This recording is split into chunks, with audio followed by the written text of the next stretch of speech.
सत्तारांची काल रॅली होती, मोठं शक्ती प्रदर्शन होतं, मुख्यमंत्री आले होते, 4 ठिकाणी काळे झेंडे दाखवले. खरं तर या राज्याचे मुख्यमंत्री एकनाथराव शिंदे एक अत्यंत सज्जन, सद्ग्रस्त आणि जनतेच्या हिताच्या योजना राबवणारे मुख्यमंत्री आहे.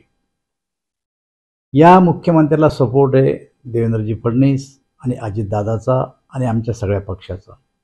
पण केवळ एकनाथराव शिंदेला पुढं करून महाराष्ट्रातल्या ज्या योजना आहेत त्या योजनेच्या नावाखाली आणायच्या आणि त्याच्यामार्फत लूट करायची, हा एकमेव धंदा चाललेला आहे.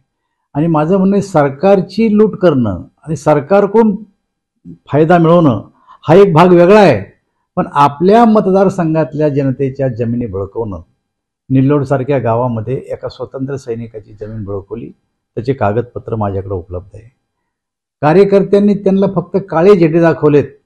खरं तर यांना काळ्या यादीत टाकलं पाहिजे आणि यांचे सगळे कारनामे शोधले पाहिजे की यांनी कोणाकोणाच्या जमीन बळकावल्यात, कोणाकोणाच्या जमिनीवर अतिक्रमण केले, याचा शोध खरं तर राज्य सरकारने घेतला पाहिजे आणि पोलीस यंत्रणेने सुद्धा याचा शोध घेतला पाहिजे. काळे झेंडे दाखवणं हा एक सुरुवातीचा प्रयोग आहे आणि पुढं चला, बघा काय होतं ते. एबीपी माझा, उघडा डोळे बघा नीट.